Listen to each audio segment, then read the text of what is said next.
My family made matching t-shirts for all the cousins. My 7-year-old's t-shirt said, "The mistake." My father chuckled, "Better she hears it now." Nobody objected. I didn't shout. Did this. The next day their lives started to unravel. My family made matching t-shirts for all the cousins. My 7-year-old's t-shirt said, "The mistake." My father chuckled, "Better she hears it now." Nobody objected. I didn't shout. I did this. The next day, their lives started to unravel. We went on a family holiday to the beach, and I didn't know it then, but it was going to change everything. It was one of those big trips my parents loved to brag about. The whole clan came along. My sister Bianca with her kids, Max and Phoebe, my brother Josh, a few cousins, and me with my daughter, Iris. The resort was the kind of place that looked good in pictures. Palm trees, pools, sand everywhere you didn't want it. The kids shrieked and splashed while the adults clinked glasses under umbrellas, pretending we were one big, happy family. Iris had been buzzing for weeks. She's 7, and she doesn't always find it easy to keep up with her cousins. But this time, she was glowing. She wanted to run with them, laugh with them, belong with them. For her, this trip was everything. And then Bianca stood up with her surprise. She dragged a beach tote over and pulled out a neat stack of white t-shirts. "Okay, cousins," she called, grinning like she'd just revealed a game show prize. We made special shirts for everyone. The kids cheered. Iris's eyes widened. Matching shirts. A photo together? This was it. Proof she was one of them. Bianca handed them out one by one. Max tore his open first. "The snack monster," he shouted. Cookie crumbs still stuck to his chin. Everyone laughed. Phoebe held hers up. "The explorer," she squealed, already darting toward the dunes. Another cousin unwrapped the fish and dove back into the pool, splashing the deck. The adults chuckled, nodding along, clapping at each reveal. Light-hearted, silly, harmless. And then it was Iris's turn. She peeled off the plastic carefully, like it was treasure. She pulled the shirt out, white and clean.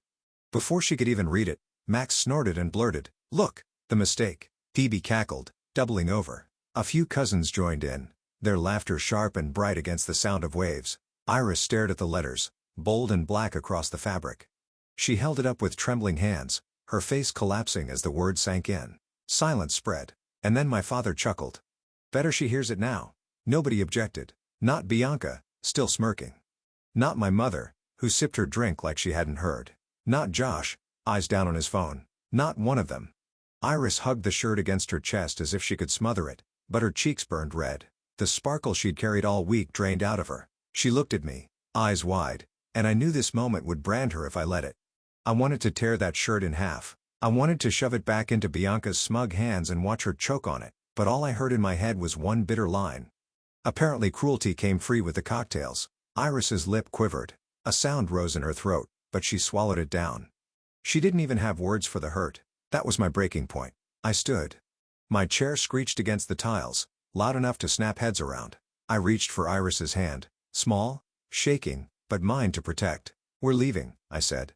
My voice was steady, sharp as glass. Gasps rippled across the pool deck. Someone muttered, "Overreacting." Bianca rolled her eyes like I'd ruined her fun. My mother's face pinched in disapproval. I didn't care. We walked out, past the pool, past the umbrellas, past every single pair of eyes that had chosen silence over decency. Iris's shirt dangled from her fist, the word burning like a scar across the cotton. Outside the gates, the air felt different, cooler, sharper. I knelt down, brushing the damp strands of hair from her face. Her cheeks were wet. She looked like she hadn't even realized she was crying. I pulled her close. My voice was calm, even, but inside, I was fire. In this moment, I had made a decision that would change everything. The next day, their lives would start to unravel. People think the explosion is the big moment, the shirt, the insult, the laughter, but that was only the spark. The truth? The dynamite had been stacked for years. I was the middle child. That's all you need to know. Bianca, my older sister, was the golden one. She was the hope, the investment, the pride of the family. Josh, my younger brother, was the baby. He was allowed to stumble, fail, crash, and still be full of potential. And me? I was the useful one, the invisible glue. You could lean on me, but you'd never brag about me. The house was the first sign of how that role would follow me into adulthood. When Bianca's beauty business, the one my parents had bankrolled like it was Apple stock, crashed into bankruptcy, their credit went with it. They had a deposit saved for a new house, but no bank would touch them. Josh was still in school, so they came to me. I was working in accounting, steady paycheck, Clean credit. It's just a formality, they said. We'll pay. We just need your name on the paperwork. I signed. Of course I did. On paper, it was mine. In reality, it was theirs. At the time, I wasn't living there. I had my own little rental, my own life. And for a while, it didn't matter. Then Iris was born. That was the earthquake. The pregnancy was unexpected. The father disappeared before I'd even wrapped my head around it. And Iris came weeks too soon. A tiny bird of a baby in a nest of wires. The NICU is a place you don't forget. The beeping, the plastic walls of the incubator, the sterile air. I sat there night after night, staring at her chest rising and falling, terrified it would stop. Doctors gave me statistics, probabilities. Numbers I couldn't bear to hear. There were nights I thought I'd lose her. Nights I cried into my hands in the hallway, praying to anything that would listen. Then came the miracle. Slowly, she fought her way out. She opened her eyes.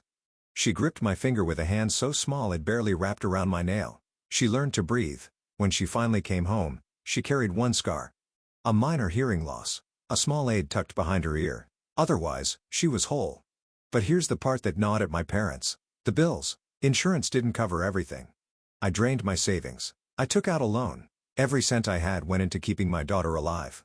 And that meant I wasn't funneling cash into their emergencies anymore. They noticed. And they remembered.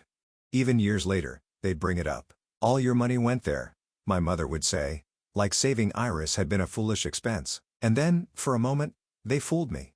When Iris was released, fragile and small, they seemed supportive. My mother cooked. My father drove me to appointments. Bianca dropped off hand-me-downs. For a few days, I thought maybe this was family. Maybe, after all the years I'd carried them, they were finally carrying me. So I moved into the house. I thought it was safety. I thought it was help. It was neither, because soon, the old habits returned. Just a little for groceries. Split the utilities. It's only fair. Cover the repairs. You know how expensive boilers are. By the time Iris was walking, I was paying rent. By the time she started school, I was paying more to live in my parents' house than I ever had for my own place. And the better I did at work, the higher the number climbed. Every promotion, every new client. It came with another contribution. Outside the house, they told a different story. We let Sarah and the baby stay with us, they'd say, smiling like saints. We're supporting them. Supporting us. Sure. Let's call it that. Meanwhile, Iris was growing up. She was bright, funny, curious.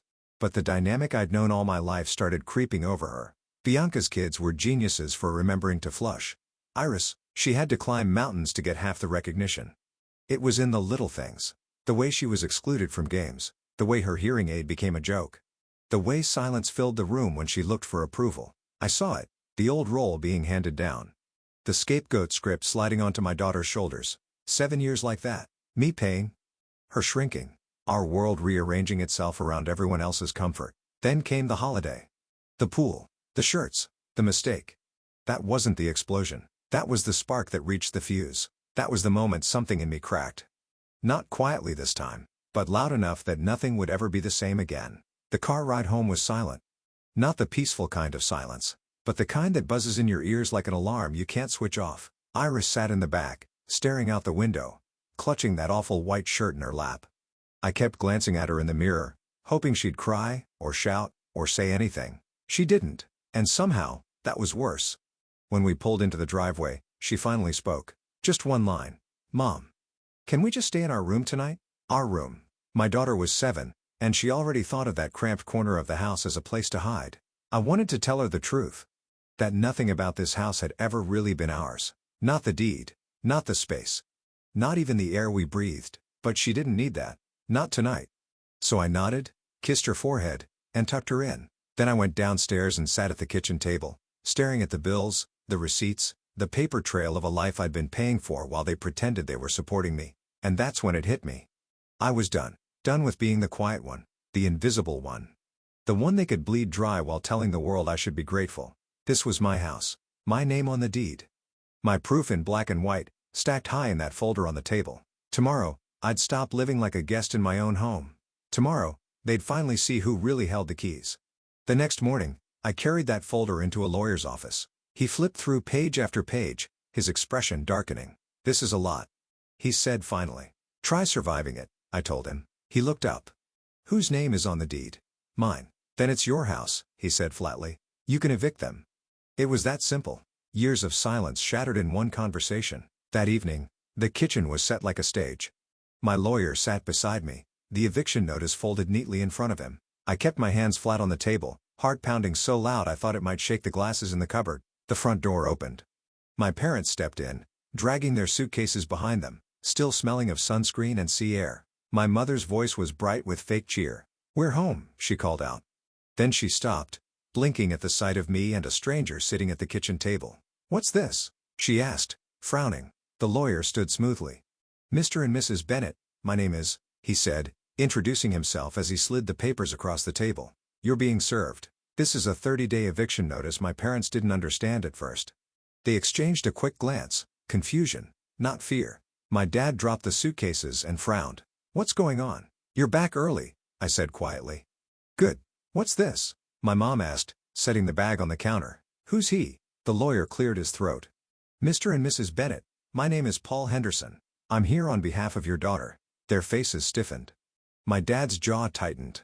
My mom's hand hovered over the counter. "On behalf of our daughter?" she echoed, like she'd misheard him. Paul slid the papers across the table. "These are formal eviction notices. You have 30 days to vacate the premises." Silence. A long, heavy silence, like the room itself stopped breathing. Then my mom laughed. Actually laughed. A high, brittle sound. "This is ridiculous," she said. "What kind of joke is this?" "It's not a joke," Paul replied evenly. My dad took a step closer to the table, his eyes narrowing. "Eviction," he said. "We own this house." I stood. My knees felt like water, but my voice stayed steady. "No, it's in my name. It's always been in my name." Mom's laugh broke off. "That was a formality, a technicality. You know that. We asked you as a favor. This is our home. You asked me to put it in my name," I said. "Because your credit was ruined after helping Bianca." I was 23. I didn't argue. "But I've been paying for years, more than you ever did." Their confusion started to fracture. Mom's smile twitched, faltered. Dad's face went red. "You're not serious," he said. "You're not actually doing this." "I am." My mom's hand gripped the counter edge so hard her knuckles whitened. "We gave you everything," she hissed. "We took you back in when no one else would. We let you live here." "You charged me rent," I cut in. "You took thousands every month, and when my daughter was fighting to survive in NICU, you told me she was draining me dry." That landed. My dad flinched. Mom's mouth opened, but no words came out. Paul pushed a second document forward. "These are the financial records your daughter provided. Payments, transfers. Years of them." My dad snatched the papers up and rifled through them. The color in his face darkened. "You've been keeping records?" "Yes." My voice cracked on the word, but I didn't look away. "Every cent. And it adds up to more than the equity in this house. I'm not stealing anything from you. I paid for it." Mom's voice rose, shrill now. "You're our daughter. You think you can just throw us out like strangers?" "I didn't throw you out," I said quietly. "You did that yourselves. You just didn't notice the room went still." Their eyes finally showed it. Not confusion anymore, but disbelief. Then fury. In their minds, this wasn't me taking back what was mine. It was betrayal, treason, robbery. My dad slammed the papers onto the table. "You'll regret this. You'll crawl back. This is our house, Sarah." "Ours." I met his glare. "Not anymore." Paul stood then, smoothing his tie. "You have 30 days, he said calmly. "We recommend you begin arrangements immediately." Mom's voice cracked on a whisper. "How could you do this to us?" I didn't answer, because if I did, I might start to cry. I just watched as they stood there, sunburned and stunned, still clutching their bags like they'd walked into the wrong house. The shouting came then. Rage, betrayal, curses flung like knives, but the fight was gone. The shock had hollowed them. They saw it now, as clearly as I did. They had 30 days, and for the first time in my life, it wouldn't be me packing the boxes. The house was too quiet after they were served. Not peaceful, not restful. Just heavy. My parents moved around like shadows. Every cupboard shut a little harder than necessary. Every footstep deliberate, like they wanted me to hear the weight of their anger. They barely spoke to me directly, only muttered to each other in half-finished sentences. The silence didn't feel like surrender. It felt like plotting, and I was right. About a week later, they asked me to sit down in the living room. Just to talk. Bianca came too, like she'd been waiting for her cue. I had a gut feeling this wasn't really a conversation. More like a trap, but I didn't say that out loud. Not yet. I just sat down and waited. We sat facing each other, me on the edge of the couch, them lined up like a tribunal.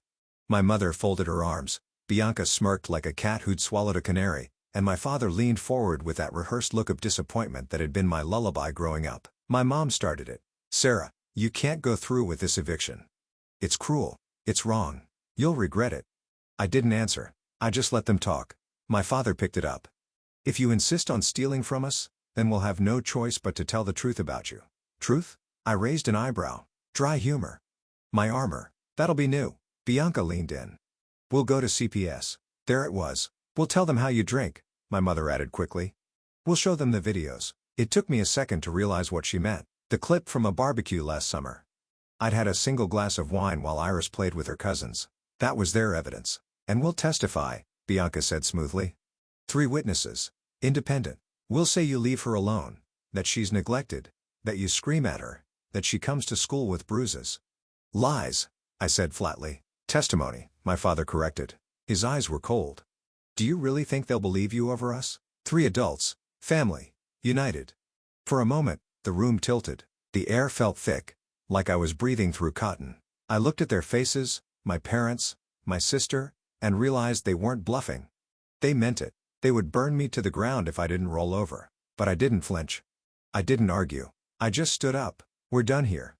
I walked out, took Iris by the hand, and left the house. We packed 2 bags and went to stay at a friend's place across town. For the first time in years, I didn't tell my parents where I was. The next morning, I walked into my lawyer's office. I set my phone on his desk and told him I'd hit record before that talk. I'd had a gut feeling they were going to try something, so I'd slipped it into my pocket and let it run. When the recording played, the room filled with their voices. If you insist on stealing from us, we'll tell the truth about you. We'll go to CPS. We'll testify. 3 witnesses. Independent. When the recording ended, the silence in the office was different from the silence at home. This silence had weight. My lawyer leaned back slowly, his eyes sharper than I'd ever seen them. This is extortion, he said. And it's a crime. I nodded, but my throat was tight. Hearing it back made it even uglier. He tapped the phone. This is admissible. One-party consent. It's enough to ruin them if they try anything. Good, I said. My voice cracked, so I cleared it and tried again. Good. He leaned forward. Here's what we do. We serve them with this recording. We make it clear. If they try to file a report, we go to the police first. False reporting. Blackmail to extortion. They'll be the ones in court, and if they go ahead anyway, then CPS investigates, and this recording will bury them. You'll walk out clean. They won't. For the first time in weeks, I almost laughed. Dry, bitter, but real. Finally, they'll tell the truth without meaning to. That evening, we went back to the house. Not with Iris. She stayed safe with my friend. Just me and the lawyer. My parents and Bianca were at the kitchen table mid-conversation when we walked in. They froze. What now? My father growled. My lawyer didn't waste time. He set my phone on the table, pressed play, and let their voices betray them. We'll go to CPS. We'll testify. 3 witnesses. The color drained from my mother's face halfway through. My father tried to bluster, but his voice caught. Bianca's smirk collapsed like paper in the rain. When it ended, the silence was brutal. This, my lawyer said, calm as ever, is blackmail. It's extortion. And it's false reporting. All felonies. He leaned in, his voice sharp enough to cut glass. If you so much as make a phone call to CPS, this recording goes straight to the police. You will not only lose this house, you will face criminal charges. My father slammed his hand on the table. She's our daughter. And she's stealing from us. Correction, I said, my voice like stone. I'm your daughter, and I'm done letting you steal from me. My mother shook her head, eyes wet. We trusted you. We gave you everything. And you're tearing this family apart. No, I said quietly. You did that the second you called my child a mistake. For once, they had no answer. They shouted, of course. They always shouted. But under the noise was something new, fear. Because this time, I wasn't bluffing. They had 30 days. And now they knew if they tried anything else, they wouldn't just lose a house. They'd lose everything. They moved out on the 30th day, just like the paper said. Suitcases out the door. No goodbye. No apology. I didn't watch them go. I just let the silence close in behind them. A silence that, for once, belonged to me. 6 months later, the house is still ours. No slammed doors. No whispered digs. No tension hanging in the hallways. Just me and Iris. She laughs louder now. She invites friends over, fills the rooms with drawings, music, and noise that feels like life. She's not the mistake. She's just a kid. My kid? And she's happy. I went no contact. My parents, Bianca. All of them. No calls, no texts, no family talks. And if I'd ever doubted whether taking the house was the right thing, their stunt with Child Protective Services killed that doubt forever. That was the mask slipping. They didn't care about Iris or me. They cared about money, control, appearances. And now, they lost all of it. Then one evening, out of the blue, Josh called. My brother. He said he wanted me to know he hadn't been part of the t-shirt humiliation, that he'd heard about the CPS threat, and that it was, in his words, messed up. He told me I did the right thing. I didn't invite him back into my life, but I let him say it. Maybe that was enough. So that's where it stands. No apologies. No dramatic reunion.